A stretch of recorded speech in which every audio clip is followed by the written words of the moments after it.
I'm Joey Tedesco, and you're watching the Cartoon Palooza.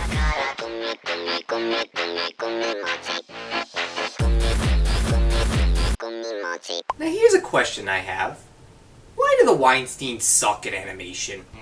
If you don't know who I'm talking about, let me explain. I'm referring to the producers Harvey and Bob Weinstein, who are responsible for distributing independent features to a wider audience.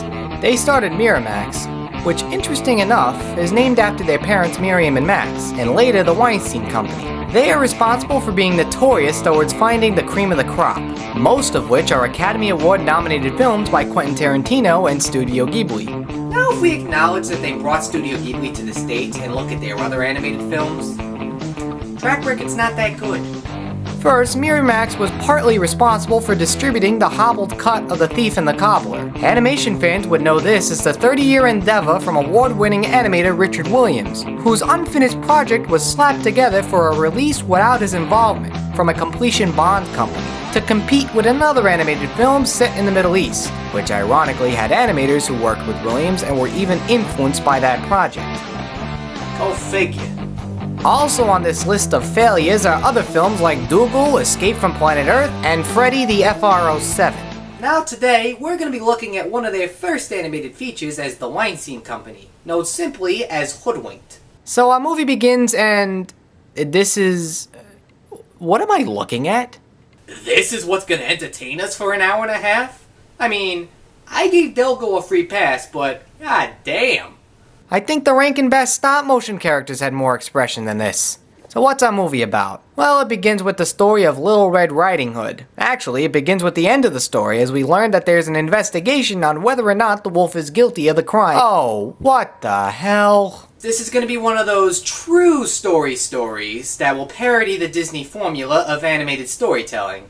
You know, like that other parody of the Disney formula of animated storytelling that was better animated and well written.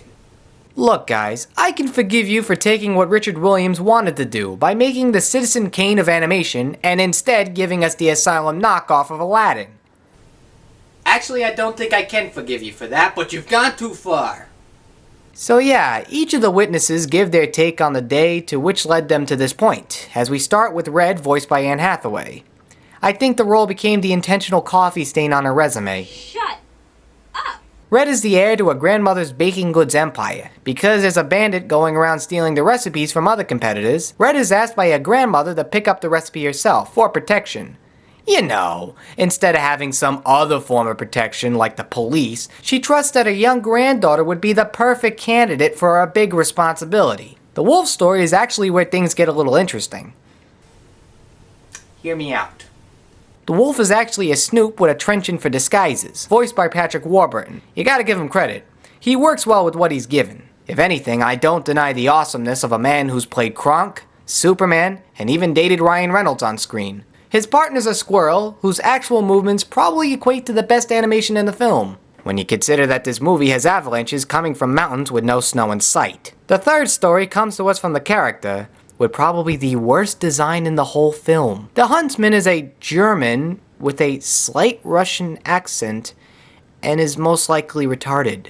Now, I'm not saying that in a negative fashion anyways. He's a sausage salesman in a town of talking pigs who wants to play the role of a huntsman who has a hard time getting a performance down. So unlike Dill from the Rugrats, it seems as if these writers intentionally made this character mentally handicapped. And it's played for laughs. I can do the cowboy accent. Howdy, partner. Paul's Bunion Cream has the soothing formula to make the bunions head for the hills.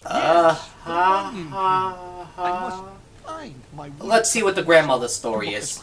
So, in traditional cliched movie moments, Red has a hard time accepting that her grandmother has skeletons in her closet. It's nothing like finding out that she's not her biological grandmother, or that she actually hates her and disowns her. Nope. She's mad at her because she's been lying to her about her life as an athlete. Well, you're being ridiculous, Red. I'm being ridiculous? You're off living La Vida Loca, risking your life for some dumb thrills, and I'm supposed to stay home and be your happy little delivery girl? Classic first world problems for white people. So as you witness badly recycled characters literally in the same crowd, look, they're clones! We learned that the grandmother was snowboarding with these 80s action stereotypes and bad background characters in old PlayStation games. That one of the characters that's connecting all 4 stories is in fact the culprit that you should have figured out within the first 5 minutes of seeing this flick. Is the recipe bandit that wants to take all the goods and turn it into a scheme to get more kids into eating junk food. If I recall, this is probably the stupidest scheme in film history, but I don't really care, the movie's almost over. The suspects work together to take down the Dick voiced by Andy Dick. They succeed, and he would have gotten away with it if it weren't for that meddling Red Riding Hood and his stupid talking wolf. And that's Hoodwinked. I'm not sure if I'm disappointed that this is another low-budget schlock fest brought to us by the Weinsteins, or if I didn't feel like I wasted my time. When it comes down to independent animation, I feel that I have to judge the movie as a whole when considering what was done to make the movie with the resources the filmmakers had. And for $15 million with a script that's fair at best, is better than a film made with $40 million with a lousy script like Delgo. I hate making comparisons when reviewing a movie, but with indie films, it's tricky because the limitations may or may not be the problem. At times, I feel that the animation is intentionally lousy, to complement the humor. These designs are as elaborate as characters from South Park, and it actually works to its slight advantage. The gripes I do have, and they do affect the way I view this film, are the way that they do change the tone to throw in contrived character development and tropes, specifically with Red, who's by far the weakest part of the film, and it says a lot when your movie's a parody of Little Red Riding Hood. Also, when some jokes don't work, they drag on, and when you think it's done, it comes back to remind us of how dead it was to begin with. But as a whole, if Hoodwinked is just a comedy, it kind of succeeds at that. And it makes me happy that an independent animated feature can make it to a widescreen audience and somehow succeed.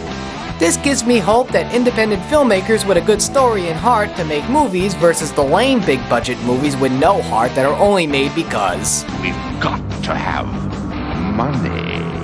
But don't think that this movie is the saving grace to independent animation. I just think a sliver of hope is enough for filmmakers with a vision and sense of humor to have something done. If only the Weinsteins felt that way with most of the animated features they distribute. So Hoodwinked isn't exactly worth it. Neither should I forget about it. So, I'm just gonna say...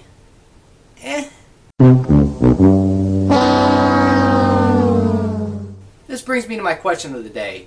What schlocky low-budget film do you like? Comment and let me know in the comments section. Now I'm Joey.T.Cartoon.P and thanks for watching. Schnitzel, the favorite treat for little girls and boys to eat. Schnitzel man can serve them quick. It's a schnitzel on a stick. No more spoons, use your hands. Says the friendly schnitzel man. Make sure you keep an extra one for later in your later hosan.